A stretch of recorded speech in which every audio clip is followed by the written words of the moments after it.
Vinostrum para celebrar, para acompañar o para compartir. Si Vinostrum no existiera, habría que inventarlo. Si lo tuyo es el gaming y las consolas, te invito a visitar GamesGround, el canal en el que encontrarás todo lo mejor sobre el mundo de los videojuegos, gameplays, noticias, comentarios y más. Visita GamesGround y acompaña a Leonardo en la fiebre por los videojuegos. ¿Quieres enviar algo desde los Estados Unidos a Venezuela? Tuplata.com.be es la mejor opción. En tuplata.com.be además te asisten con tus compras y si lo necesitas, incluso las hacen por ti. No busques más couriers de dudosa procedencia, envía rápido y seguro, en avión o en barco, nos ajustamos a tu presupuesto. Tuplata.com.be, la tarifa más baja y en el mejor tiempo. Muy bien, un nuevo fin de semana, un nuevo fin de político. Hoy, de manera inusitada, no nos pusimos de acuerdo, pero Daniel Lara Farías y este servidor han coincidido en el uso de jerseys. ¿Cómo que le dicen en España? Jerseys. De béisbol. Daniel, que dice que es fanático de Atlanta, yo se lo creo, y me cuestiona cada vez que yo salgo con un uniforme distinto. Yo le decía a la gente que está en Patreon y que estuvo en la antesala de esta conversación con nosotros, la gente lo sabe, yo colecciono tanto los uniformes como las gorras de los equipos de béisbol de las grandes ligas. A mí no me da ningún tipo de temor ni me genera ningún tipo de consecuencia usar gorras y uniformes de cualquier equipo, porque me parecen que claro, hay muchos muy bonitos, ¿no? Entonces, Daniel dice que yo soy un pastelero, yo no estoy de acuerdo con eso. Es que eres pastelero, véndeme el pastelito. Dice la canción. Yo soy fanático de los Mediarrojas de Boston, pero me gustan de verdad los uniformes de los equipos de la Grandes Ligas, porque, por ejemplo, este uniforme, Daniel, que es el de los Cachorros, el clásico, el de Home Club, hay uniformes que encierran como mucha historia. Yo creo que debe tener décadas sin alterarse. Este es el mismo uniforme que debían usar los Cachorros. Pavosísimo. Que debe venir incluso con el estadio, que es junto al de los Medias Rojas. Los estadios más viejos son estadios centenarios ya, centenarios de la Grande Liga. Me imagino que viene con la pava de ese equipo también. Bueno, pero ya la rompieron hace unos añitos que ganaron la Serie Mundial, pero mira. Sí, bueno, pero 100 años de pava no se olvida tan fácil. 100 años no son nada. Esos son como los 36 años de pava que tiene los Tiburones de La Guaira. Por culpa por culpa de José Manuel Olivares, que nació el mismo año que los Tiburones ganaron. Fue la última vez. Y es un equipo que lamentablemente, bueno, tiene la situación, las circunstancias que tiene. Que tiene una gran fanaticada. Nunca tuvo un estadio propio. Tiene, además de eso, ha tenido muchos problemas con respecto a su propiedad. Y pues lamentablemente no ha logrado lo que en el pasado logró. A veces la gente decía, yo recuerdo muchísimo que habían fanáticos de los Tiburones que le echaban la culpa al dueño, a Padrón Panza, que decían, no, la Guaira va a ganar cuando se muera Padrón Panza. Bueno, ella tiene como 30 años muertos. O al manager, o sea, se metía con Salazar. O sea, sí, no era la culpa de él, no era culpa de él, ¿no? Y con algunos jugadores, porque no respetaban a los managers, porque se creían intocables y no sé qué, no sé cuánto. Yo creo que, bueno, que y la vida lo he dicho, Daniel, la Guaira siempre ha tenido jugadores buenos, muy buenos. Ellos tuvieron una generación con Felipe Lira, con Belandria, con estaba Cristóbal Colón en esa época también, Cañate, creo que estaba en la Guaira. O sea, ellos tuvieron muy buena generación. Han tenido yo soy de la generación y nunca ganan, no ganan. Bueno, yo soy de la generación que vio aquello que llamaban la guerrilla. La guerrilla de La Guaira se llamaba ese grupo, que era la generación de Carlos Café Martínez, de Guillén, de Polidoro, para descanse. Esa generación que se llamó, la llamaban así, la guerrilla. Pero yo recuerdo que había, por cierto, un jugador que terminó precisamente jugando en La Guaira, cuyo la cara la tengo, pero se me olvida siempre su nombre, que él empezó con el Caracas como pitcher. Y después parece que alguien tuvo el tino de probarlo como bateador y se dieron cuenta que había que cambiarlo de posición. Oscar, creo que se llamaba. Oscar, ¿qué? Se me olvida siempre el nombre. Yo sé que alguien lo va a escribir por ahí y me va me va a cachetear, pero bueno, lo siento, yo no soy de La Guaira, pues entonces se me olvida de esas cosas. Pero hoy vamos a hablar de deporte porque, bueno, estamos en las Olimpiadas. ¿Vamos a hablar de deporte hoy? Sí, pero de deporte con política, porque esto se llama fin de político y si no, no tiene mucho sentido. Claro. Yo quiero trascender la callapa y los comentarios de Mayora, que ya los hicimos en la semana, del caso del pesista venezolano. ¿Cuál callapa? No hemos tenido ninguna callapa. No, y no estoy diciendo callapa porque estén en desacuerdo. Tienen todo el motivo para montarle una callapa, así como tienen todo el motivo. Los que quieran defenderlo, bueno, que lo defiendan. Pero yo quiero trascender eso y situarme más bien, Daniel, en esta cosa de cómo percibe el venezolano el deporte, ¿no? Y en estos momentos, el tema de la Olimpiada, porque tú sabes que como cuando en Venezuela estamos como que ya sabemos que Maduro no se va ahorita, o sea, como Maduro se quedó ahí, que uno no tiene cómo buscar ídolos en la oposición, por mucho tiempo, no sé, los ídolos en la oposición Capriles, después la gente se ilusionó con Ramos Alú, después con Guaidó. Entonces, los venezolanos están como de capa caída en la búsqueda de alegrías. Entonces, ¿qué pasa? Que el deporte, que al final de cuentas es un juego, que es una competencia, pero que es un juego, porque tú en el deporte no es una suma cero, o sea, tú no vas a matar, aunque tú le tienes que ganar al rival, tú no lo vas a matar al final del partido, al final de que se termine el cronómetro, o sea, sino que es un juego, es una recreación, es una cosa que tiene un día después para las dos partes. La gente busca cómo emocionarse con algo y buscar héroes, porque dice, bueno, no tengo héroes en la política, no tengo héroes en el país, los empresarios no sirven para nada, que lo cual es un poco cierto, aunque bueno, hay excepciones. Por ahí vi una entrevista de Olalquiaga que me gustó. El tipo siempre sabe cómo remendar el capote frente a lo que es el empresariado nacional. Busco de héroes en el deporte y le tiran este baño de agua con lo de Mayora. Mira, y eso me ha puesto a pensar a mí en el tema de los totalitarismos, ¿no? Y el deporte en totalitarismo, porque el chavismo, que no es pendejo, sabe que la gente anda buscando referentes. Maduro no puede ser un referente para nadie. O sea, ¿quién va a querer ser como Maduro en la vida? Nadie. Entonces, el chavismo dice, les expropio los ídolos que podrían estar en la iglesia, pueden ser los santos, pueden ser los deportistas, puede ser un cantante. Entonces ha pasado mucho con la música también. Y a la gente, al final de cuentas, Daniel, lo que le queda es una desazón y es un sentido de vacío, de que no hay nadie en qué creer. O sea, que se termina convirtiendo esto en un desierto, pues. Eso es lo que creo que ha pasado con Mayora. Le secuestran los símbolos a la gente. Y es terrible, pues, porque uno dice, bueno, si los tipos que supuestamente son apolíticos y que hacen deporte y qué tal, que yo puedo querer ser como ellos, y el béisbol, por eso tenemos también estas camisas. Es quizá en Venezuela el vehículo que más se ve para eso, porque es como que donde se crean los héroes de los chamos en las barriadas y tal. Oye, qué chimbo, porque al final uno no cree en nadie, entonces uno dice, la especie humana no tiene salvación en Venezuela. Es terrible. Bueno, pero fíjate que la cuestión va incluso más allá. Yo esta semana, o este fin de semana, va a estar publicado un artículo mío, seguramente para el momento en que se estrene este programa, ya va a estar disponible, donde reviso lo que ha sido el uso del deporte como arma de propaganda del régimen a lo largo de estos años, sin que haya una diferencia sustancial en lo que los regímenes criminales, fundamentalmente totalitarios o con aspiraciones totalizantes, normalmente hacen, ¿no? Porque el deporte a veces es utilizado como una alternativa a la guerra.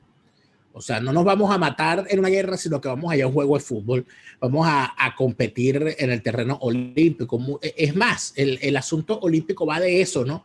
Como de, bueno, vamos, si tenemos unas rivalidades, en vez de irnos a la guerra, vámonos a los juegos y prepara tú a tu mejor competidor y bueno, y yo preparo al mejor mío y ellos serán los que con su estandarte se llevarán por el medio la rivalidad, o llevarán la rivalidad al terreno y con toda la caballerosidad del asunto, etc. Eso tiene sus particularidades, pero es que en cuanto al deporte, eso, cuando tú te das cuenta lo que al final termina pasando, y lo ves a lo largo del tiempo, te das cuenta que en realidad, si bien creo que estás en lo cierto cuando hablas de la intención de secuestrar cualquier cosa que le sirva de alegría a la gente, como queriendo decir que lo que a ti te alegra, yo lo tengo. O sea, que yo soy capaz hasta de decidir tu alegría. Exacto. ¿No? Completamente o sea, de acuerdo. Es una cosa perversa, ¿no? Pero ¿de qué va un Daniel, pero ¿de qué va un totalitarismo si no es de eso? El totalitarismo. Claro, pero es que el asunto es que el chavismo, al ser un régimen de estas dictaduras o tiranías líquidas, donde de alguna manera se cambian un poco la forma, sí, no entró nunca en el terreno del totalitarismo clásico, en el que todo, absolutamente todo, como en Cuba, ¿no? Total, o sea, la totalidad es manejada por el Estado. Eso en Venezuela no ha llegado Venezuela completo todavía. Llegó de otra manera. Okay. O sea, el socialismo del siglo XXI, hizo líquido el totalitarismo y entró a la cooptación, donde todo el mundo tiene que ser chavista. O sea, si tú quieres hacer algo, tienes que ser chavista. No se lo secuestra el Estado, sino que se lo secuestra el movimiento criminal, esa organización criminal. Por eso es que es una organización criminal y no una organización política. Porque en realidad lo que los unifica es el crimen. ¿Qué unifica a un empresario chavista con un diputado chavista o jerarca chavista y con un opositor falsario y prostibulario? ¿Qué los unifica? Su carácter criminal. Su carácter criminal. Los políticos son corruptos y el empresario también. El empresario es usurero. El empresario no compite. El empresario quiere la protección del Estado para tener monopolio, para tener ventaja sobre el competidor, para arrasar con el que le haga sombra. No quiere la libre competencia. Entonces, como es la corrupción lo que en realidad sirve de combustible al sistema, no hay otro espacio para una actividad que no sea criminal. O sea, claro, tú no armas un gang. O sea, tú no armas una pandilla para vender flores en el mercado. O sea, tú no armas una pandilla para usar el coche todos los fines de semana y dárselo a los niños pobres. O sea, eso parece. Tú no armas una pandilla para hacer el bien. O sea, pero pareciera que a mí me remite esto mucho lo que tú estás diciendo de un totalitarismo líquido. Aquí le han puesto nombres de todo tipo, ¿no? 50 nombres. De híbridos, es el que más se usa. Hasta lo he usado yo porque, bueno, es el que se acoge en mucha de la literatura específica del caso. Pero sí, efectivamente no es el nazismo, no es el fascismo, de hecho no es el castrismo clásico. En Cuba, para que lo vea la gente más claro, pues con un ejemplo práctico. En Cuba en las elecciones no hay tarjetas de oposición. De hecho, la elección es casi de segundo grado. Postula la Asamblea Nacional que es dominada por el Partido Comunista y es el único partido legal. No hay partidos legales de oposición. ¿Qué pasa en Venezuela? En Venezuela realmente la oposición tampoco puede a través de unas elecciones desplazar al régimen, pero el régimen no elimina las elecciones. Y de hecho, el régimen no elimina desde el punto de vista formal o desde el punto de vista de las apariencias las tarjetas de oposición. Solo sabemos que esos partidos realmente no tienen ninguna capacidad de nada y que incluso claro, pero eso tampoco es propio, único del chavismo. Porque en el caso, por ejemplo, de la Alemania comunista, había unos partidos opositores tolerados. Que son lo que llaman colaboracionistas. Son partidos, es el típico colaboracionista. Absolutamente el partido colaboracionista. Entonces, fíjate que en el caso de Cuba, además, en el caso de Cuba, hay un aspecto importante. Que llegó un momento que en Cuba se empezó a dar un fenómeno natural, un fenómeno de base, porque la gran mayoría de esos fenómenos normalmente se dan de forma espontánea. En las últimas elecciones de la Asamblea del Parlamento, donde tú tenías que votar, pero entonces decían, el voto es secreto. O sea, la gente no sabe por quién votas. Tú vas y votas, claro, pero ¿para qué necesito yo saber si todos sabemos? ¿No? Si tienen una sola posibilidad, o sea, ¿qué vas a hacer? Bueno, hubo 2 millones de votos nulos. Fue la forma de protesta de la gente. Y eso se interpretó, o sea, cuando se dijo eso, que hubo 2 millones de votos viciados, es decir, de gente que adrede votó nulo. Yo en particular cuando vi eso, yo dije, eso es muy importante. No solamente que haya 2 millones de votos nulos, sino que el régimen haya tenido que decirlo o se le haya chispoteado, porque está reconociendo que dentro de ese universo totalitario, dentro de ese universo opresivo, 2 millones de personas le dijeron que no al sistema por distintas razones. Y eso es importantísimo. Por eso es que los que estamos al tanto de la realidad cubana, estamos viendo, hay gente que le molesta, hay gente que dice que no, que eso no es así, que ahí no va a pasar nada, que en realidad se está viendo otra cosa. No, si hay pero señales, si uno ve, lo que pasa es que no es fácil. Si uno ve, que es fácil, no claro, es fácil. lo que pasa es que esto es lo que se va a caer mañana, pero si uno ve las cosas en el tiempo, de alguna manera puedes identificar asuntos que los sistemas comunistas han sido como han sido. A mí me encantaría que el final de la tiranía cubana castrista fuese el final que tuvieron los comunistas rumanos. Me encantaría, de verdad. Me encantaría, de verdad, sin duda alguna. Pero no se puede predecir, porque claro, cada país tiene sus propias particularidades. Pero volviendo al tema del deporte, bueno, Cuba y el deporte, ahí lo tiene. Sí, Cuba y el deporte.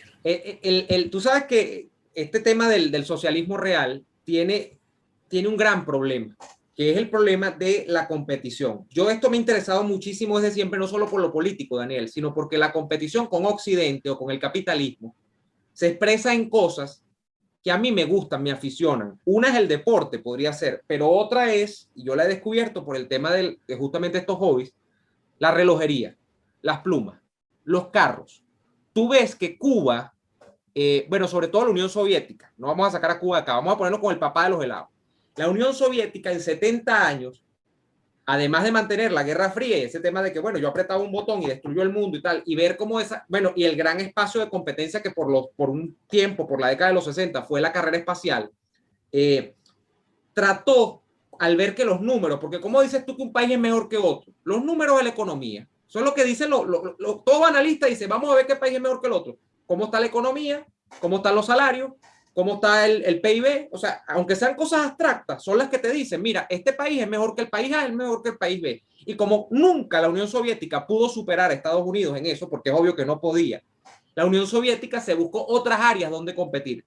El deporte y este tipo de cosas donde te digo que se trataron de duplicar, de emular a las grandes marcas occidentales, en la relojería, en el tema de los artículos de escritura, en los carros.